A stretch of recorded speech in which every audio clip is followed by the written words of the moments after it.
You never think your own sister would steal your identity until you are sitting in a doctor's office staring at paperwork with your name on it that you never signed. The document claimed I had volunteered to be a surrogate mother for my sister Jessica and her husband David. But I had never agreed to that. In fact, I had explicitly said no. 6 months later, when Jessica announced her pregnancy, I thought the nightmare was over. I was wrong. The truth about what really happened would change our family forever. Before I dive into this story, let me know where you are watching from in the comments below. Please hit that like button if you believe family should always respect boundaries. And don't forget to subscribe for more real-life stories that will make you question everything you thought you knew about trust. Now let me tell you the whole truth about what I had to endure. Growing up in a middle-class neighborhood in Columbus, Ohio, Jessica and I were inseparable. She was 4 years older, which meant she naturally took on the role of my protector when our parents divorced during my junior year of high school. While other siblings might have grown apart during such a difficult time, Jessica and I became closer. She would drive me to school every morning, help me with homework, and always made sure I felt loved even when our world was falling apart. Jessica had always been the responsible one. She graduated from Ohio State with honors, landed a great job at a marketing firm, and seemed to have her entire life planned out perfectly. When she met David at a company retreat 4 years ago, I knew immediately that he was the one. David was kind, funny, and treated Jessica like the queen she deserved to be. Their wedding was beautiful, and I was proud to stand as her maid of honor. After college, I chose a different path. I became a freelance graphic designer working from my cozy one-bedroom apartment downtown. The irregular income meant I had to be careful with money, but I loved the creative freedom. Jessica would often joke that I was the artistic dreamer while she was the practical planner.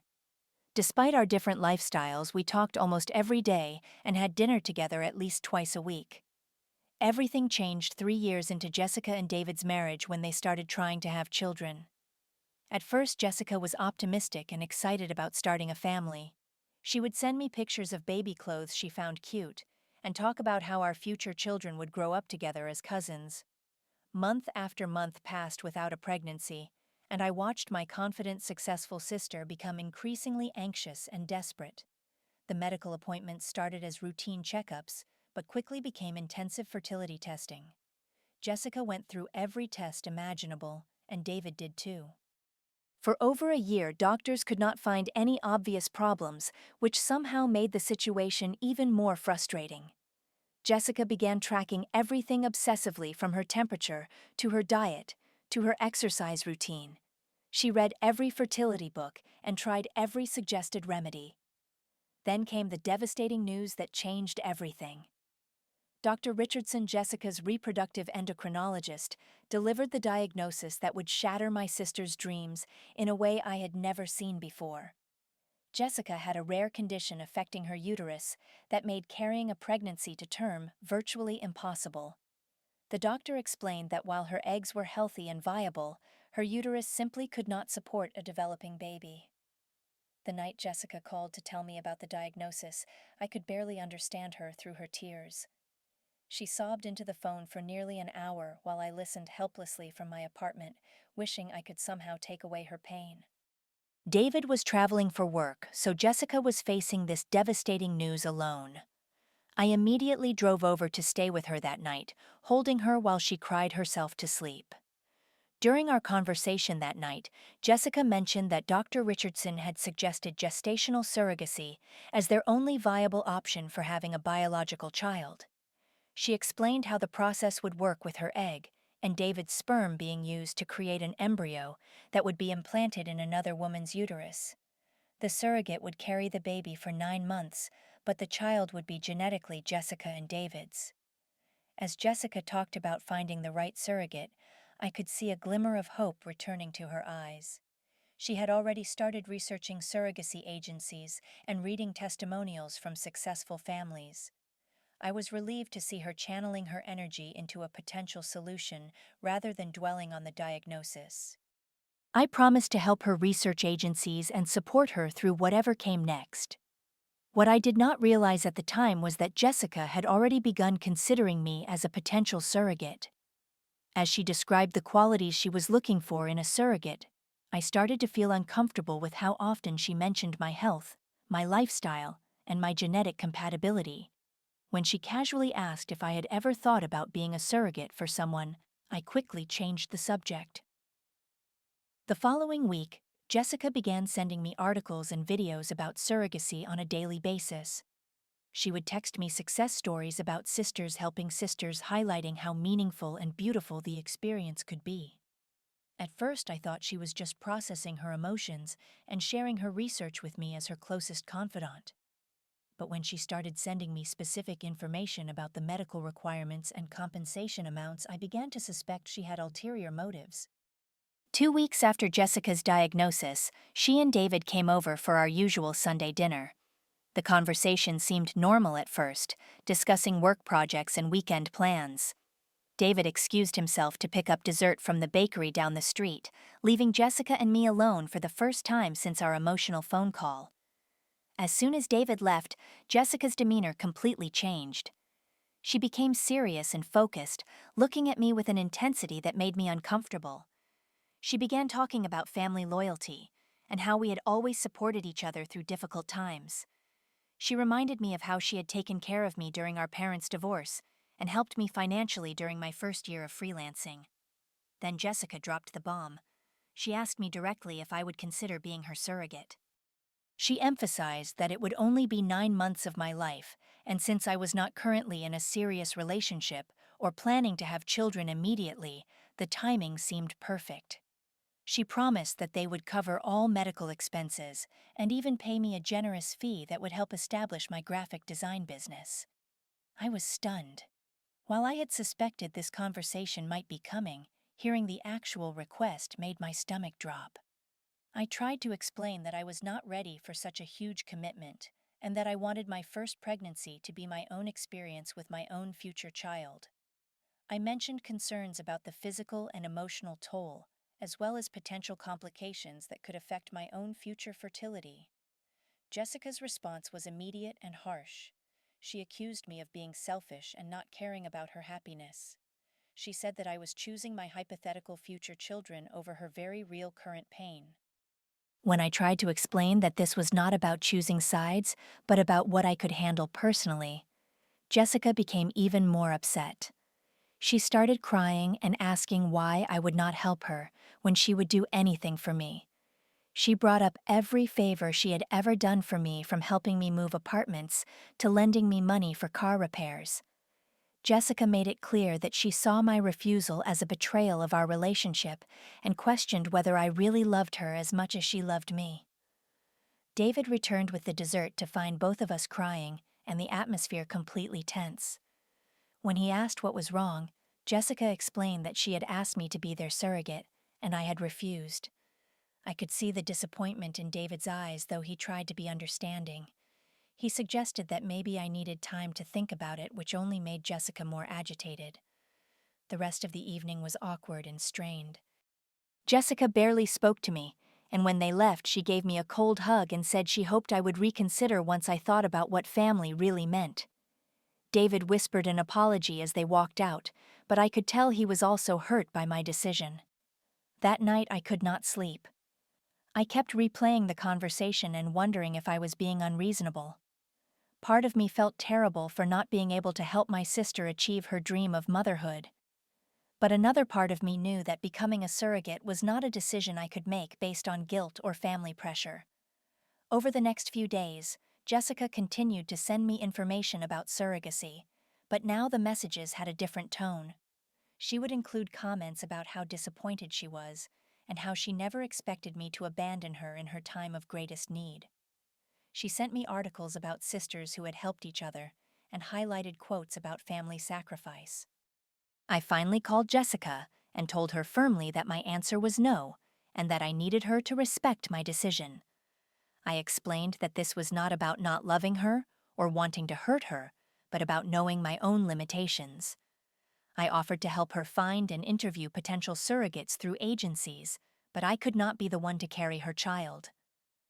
Jessica's response was devastating. She told me that I was destroying her last chance at happiness, and that she would never forgive me for choosing my own comfort over her dreams. She said that our relationship would never be the same, and that she needed space to figure out how to move forward without my support. The call ended with her hanging up on me, leaving me feeling guilty, confused, and heartbroken.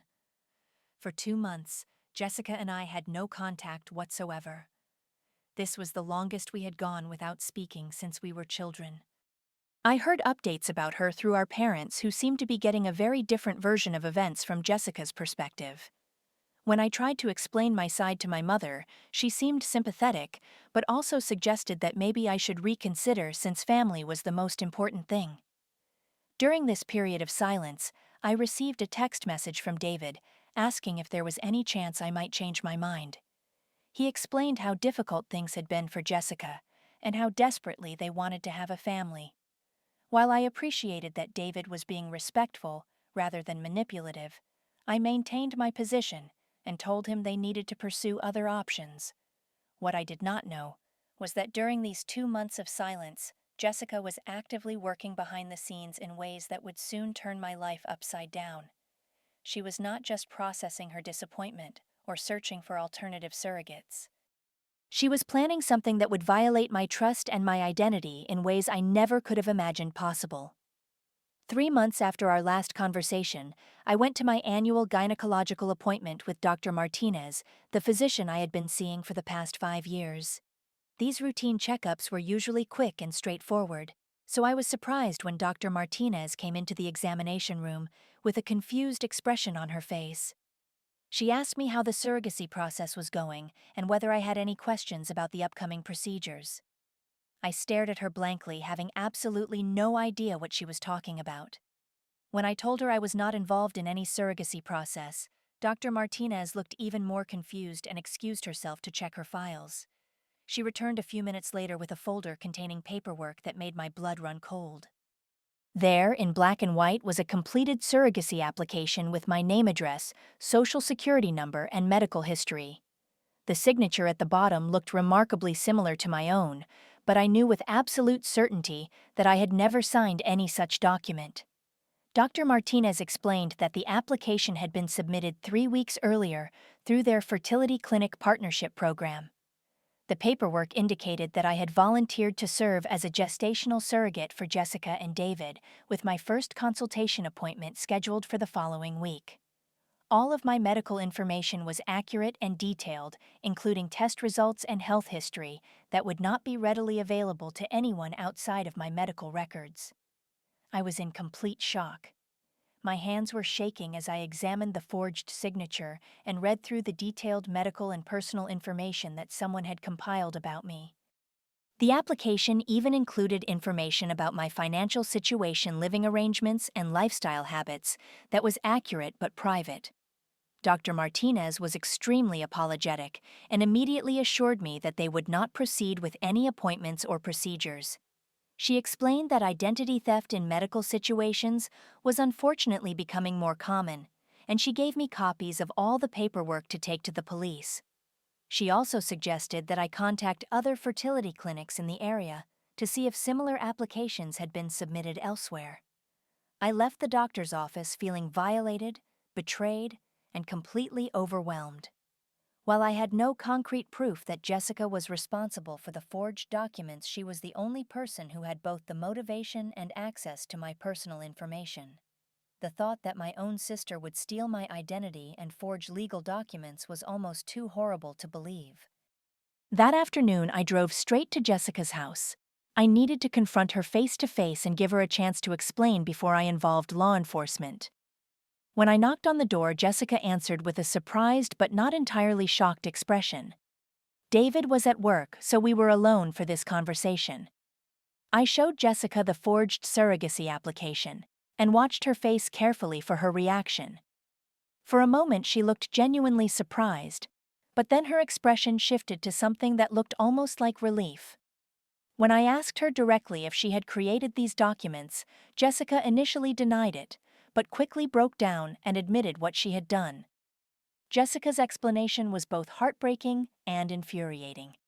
She said that she had been so desperate to have a child that she convinced herself I would eventually change my mind once the process was already started.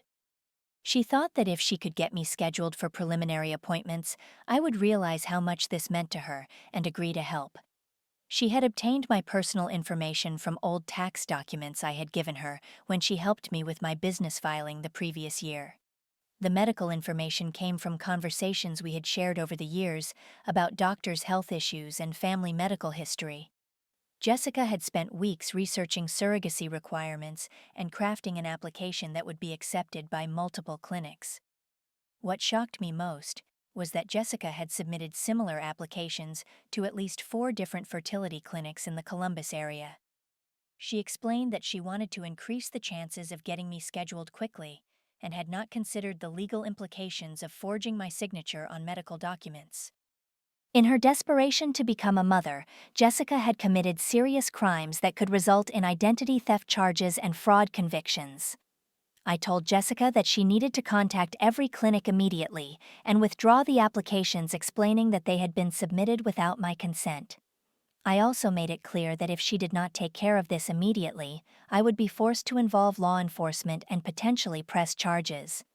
Jessica promised she would handle everything and begged me not to call the police.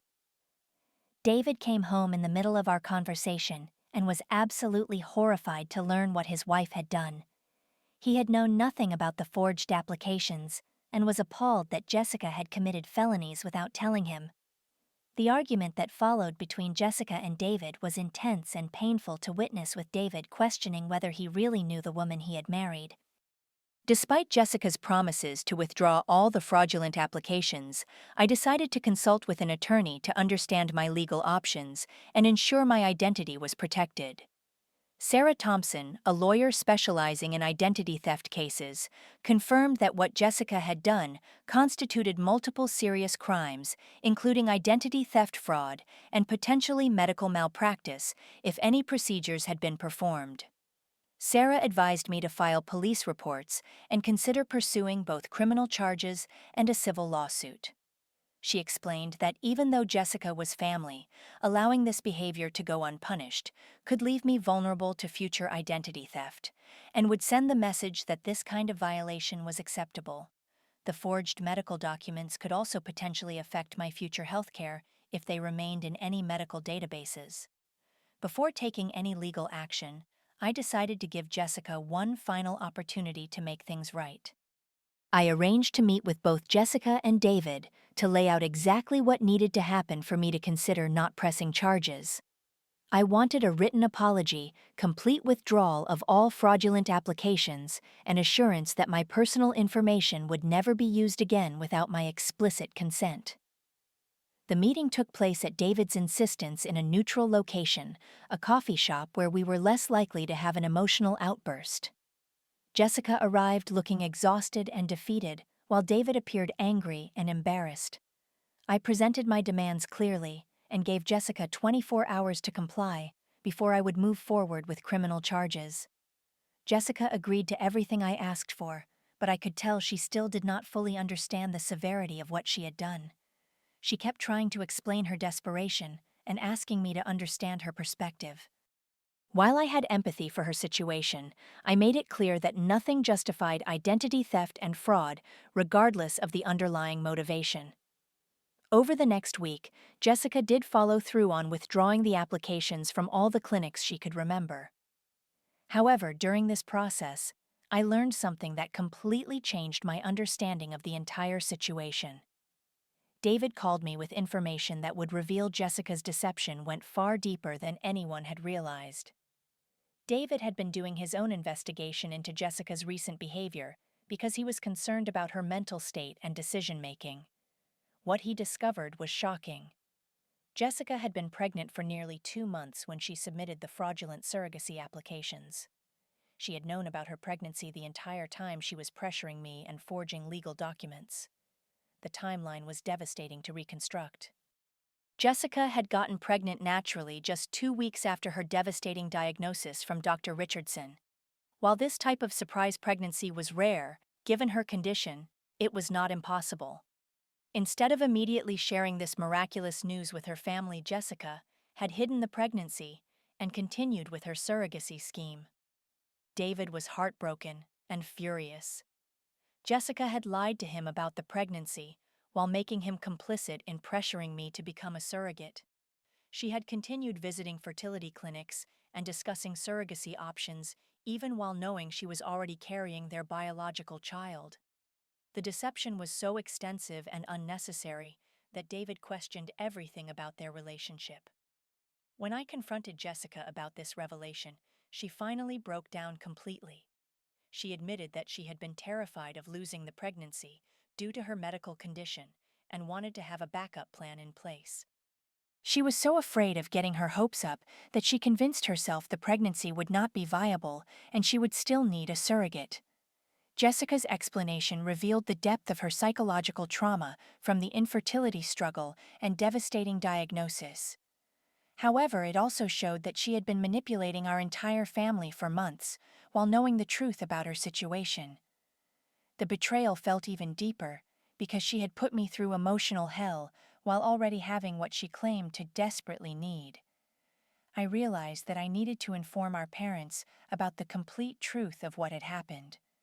Jessica had been telling them her version of events for months, painting me as an unsupportive sister who had abandoned her in her time of need.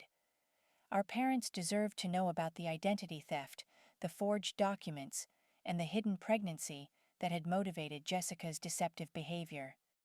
The family meeting I called was one of the most difficult conversations we had ever had as a family. I presented all the evidence systematically, including copies of the forged documents, the timeline of Jessica's pregnancy, and the legal implications of her actions. Our parents were shocked and disappointed, particularly by the extent of Jessica's deception.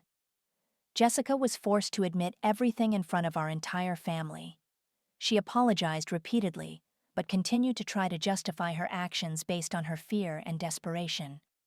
Our father was particularly upset about the legal ramifications and the potential consequences Jessica could still face if I decided to pursue criminal charges. After hours of discussion, Jessica finally provided the complete apology I had demanded. She acknowledged that her behavior had been wrong regardless of her motivation, and promised to never violate my trust or identity again. She also agreed to seek professional counseling to address the psychological issues that had led to such poor decision-making. The resolution of this situation was complicated and emotionally draining for everyone involved. Jessica did follow through on withdrawing all the fraudulent applications and providing written apologies to each medical facility. She also began seeing a therapist to address the trauma and anxiety that had contributed to her destructive choices. David insisted on couples counseling as a condition for continuing their marriage. He felt that Jessica's willingness to lie to him and commit crimes without his knowledge represented a fundamental breach of trust that needed professional intervention to repair. Their relationship required months of intensive therapy to rebuild the foundation of honesty and communication. Jessica's pregnancy continued without major complications, which was both a relief and a source of complex emotions for our family. While we were all grateful that she would be able to have the biological child she had desperately wanted, the circumstances surrounding the pregnancy had permanently changed our relationships with each other.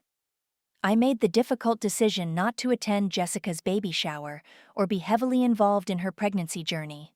While I did not want to punish my future nephew or niece, I needed to maintain healthy boundaries to protect my own emotional well-being.